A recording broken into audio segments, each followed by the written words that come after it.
चलिए हम देखने वाले हैं यहाँ पे जो है मैट्रिक का जो है फाइनल परीक्षा आज होने वाला है गणित का। उसी का जो है प्रथम और द्वितीय पाली का जो है गणित का क्वेश्चन आउट हो चुका है। प्लीज वीडियो को अंत तक देखिएगा। यदि आपका पेपर जो है प्रथम और द्वितीय पाली में है तो प्लीज वीडियो को अंत तक देखिएगा, ठीक है। सारे प्रश्न आपको मैं बताने वाला हूँ, किस प्रकार ऑब्जेक्टिव को सॉल्व करना है, किस प्रकार सब्जेक्टिव को, ठीक है। बहुत ही इजी प्रश्न पूछा गया है, आप अच्छे तरीके से पढ़े होंगे तो सारे प्रश्न को हल कर सकते हैं, ठीक है। तो चलिए पहला प्रश्न यहाँ पे देखते हैं। और हमारे चैनल देसी मैथ अड्डा पर पहली बार आए हैं तो प्लीज देसी मैथ चैनल अड्डा का जो है सब्सक्राइब जरूर कीजिएगा, ठीक है। यहाँ पे जो है खंड जो है अ से हम लोग स्टार्ट करेंगे, जिसमें जो है 50 ठो ऑब्जेक्टिव जो है आपको कंप्लीट करना है 100 ठो में से, ठीक है। तो पहले ऑब्जेक्टिव को देखते हैं, ठीक है। कह रहा है आपका पहला प्रश्न कि √19 जो है क्या है, ठीक है। बहुत ही इजी प्रश्न है, आप लोग अच्छे तरीके से बता सकते हैं कि ये एक अपरिमेय संख्या होता है, ठीक है। इसका वर्गमूल नहीं निकलता है, ठीक है। अगला प्रश्न देखिए आपके सामने आ चुका है। कह रहा है 100 जो है 40 के अभाज्य गुणनखंडों में 7 का घात क्या है, ठीक है। तो 140 का जो है आप लोग खंड कर दीजिए। यहाँ से पहले 7 का पूछ रहा है तो 7 से कटा दीजिए, 20 हो जाएगा। अब ये 7 से नहीं कटेगा तो 7 इसमें कितने बार आए तो एक बार, तो इसका घात जो है 1 आपको लगा देना है, ठीक है। उसके बाद से देखिए यहाँ पे कह रहा है, यहाँ पे यूक्लिड विभाजन एल्गोरिथम के दो धनात्मक पूर्णांक ए और बी के लिए एवं द्वितीयक पूर्णांक Q और R के विद्यमान है तो A बराबर इतना में R संतुष्ट करता है।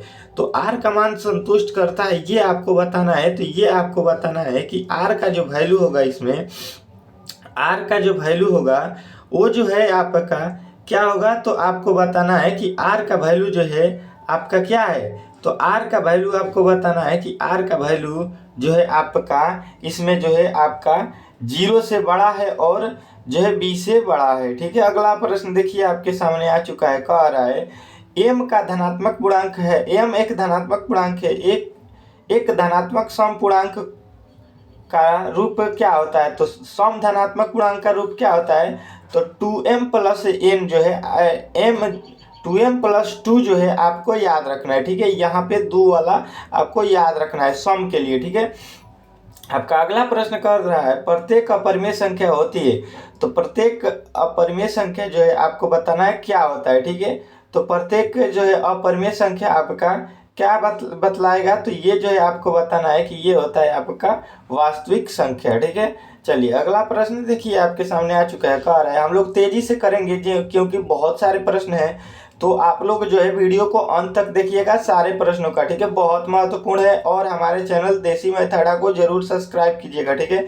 क्योंकि यहाँ पे जो है आपके सारे प्रश्नों के उत्तर जो है मतलब कल जो होने वाले हैं संस्कृत का पेपर, उसका भी सॉल्यूशन यहाँ पे हम लोग करने वाले हैं। तो आप लोग देखने के लिए जरूर सब्सक्राइब कीजिए। निम्नलिखित में से किसका दशमलव प्रसार शांत है, शांत वाला आपको बताना है। तो देखिए यहाँ पे नीचे दिया गया 91, 45 और यहाँ पे दिया गया है आपका जो है 42, ये कटने वाला नहीं है। 80 को आप लोग देखिएगा, 80 का फैक्टर कीजिएगा तो 2 और 5 के रूप में आएगा, इसीलिए ये जो है आपका 80 जो है ये आपका शांत हो जाएगा, ठीक है। अगला प्रश्न देखिए आपके सामने आ चुका है। कह निम्नलिखित में से कौन परिमेय संख्या है, परिमेय संख्या आपको बताना है, ठीक है। तो परिमेय संख्या आपको यहाँ पे बताना है, ठीक है। तो यहाँ पे देखिए यहाँ पे √7 का वर्गमूल जो है नहीं निकलेगा, ठीक है। यहाँ पे √3 का वर्गमूल नहीं निकलेगा और देखिए यहाँ पे जो है √5 का वर्गमूल नहीं निकलेगा।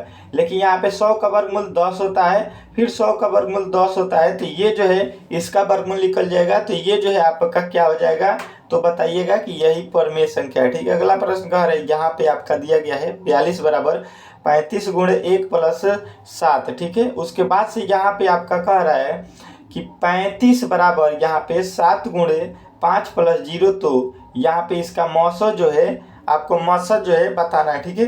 तो मौसो क्या होता है, तो दोनों को मेल में जो होता है वही जो है आपका मौसो कहलाता है, ठीक है। तो मौसो आप लोग यहाँ से बता सकते हैं कि यहाँ पे जो है 7 और इसमें भी 7 है, तो 7 जो है आपका मौसो जो है हो जाएगा, ठीक है। अगला प्रश्न देखिए कह रहे इसमें जो है x + 1 से भाग दिया जाए तो भागफल जो है भागफल का घात क्या होगा, ठीक है। तो इसमें देखिए पावर कितना है 2 और यहाँ पे पावर 1 है, तो एक से जब 3 में यहाँ पे 3 है तो 1 से 3 में भाग दीजिएगा तो उसका घात कितना बचेगा, तो आप बताइएगा कि पावर जो है उसका x का 2 बच जाएगा। ठीक है, चलिए अगला प्रश्न देखिए, कह रहा है द्विघात बहुपद x square minus 2x minus 3 के शून्यांक होंगे, तो इसके शून्यांक जो है आपको निकालना है। ठीक है, तो यहाँ से देखिए x स्क्वायर और माइनस का 3x, उसमें से जो है आपका प्लस का x कर लीजिएगा तो आपका बन जाएगा 3 एकम में 3।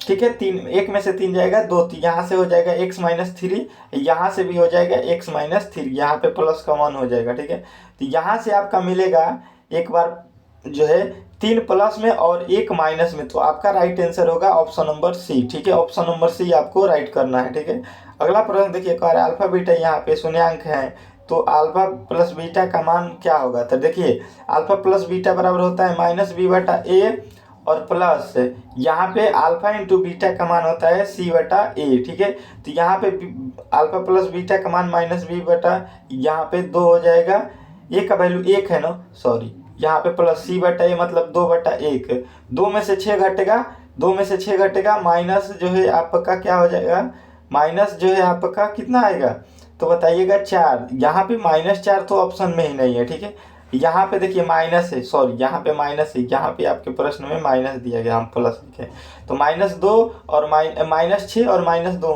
कितना आ जाएगा, माइनस का 8 आ जाएगा। ऑप्शन नंबर जो है आपका बी जो है आपका राइट हो जाएगा। ठीक है, अगला प्रश्न देखिए, बहुपद इतना में जो है -3 के लिए के का शून्यांक, तो यहाँ पे -3 रख दीजिए। ठीक है, x के जगह पे, यहाँ पे x के जगह पे -3, तो यहाँ पे कितना हो जाएगा, 3 का स्क्वायर 9 हो जाएगा, माइनस प्लस का 3 के हो जाएगा -42 इक्वल टू 0 हो जाएगा। ठीक है, यहाँ पे 42 में से 9 घटेगा कितना आएगा, तो आप लोग बताइएगा 33 उधर जाएगा, प्लस का हो जाएगा 3 के पहाड़ में 33, 11 तिया 33। ठीक है, आपको जो है ये प्रश्न अच्छे तरीके से समझ में आ रहे होंगे। ठीक है, आशा करता हूँ। ठीक है, अगला प्रश्न देखिए, कह रहे हैं द्विघात बहुपद में शून्यांक जो है आपके 5 और 3 है, तो आपको द्विघात बहुपद बताना है। ठीक है, तो द्विघात बहुपद का सूत्र लगा दीजिए, alpha x square minus alpha plus beta, तो यहाँ पे अल्फा प्लस बीटा इन दोनों को जोड़िएगा तो प्लस का 2 हो जाएगा, तो -2 हो जाएगा। ठीक है, उसके बाद से अल्फा इंटू बीटा 5 या 15 जो है यहाँ पे जो है आपके क्या हो जाएंगे, प्लस में हो जाएंगे, तो ये जो है आपके ऑप्शन नंबर ए जो है आपका राइट हो जाएगा। ठीक है,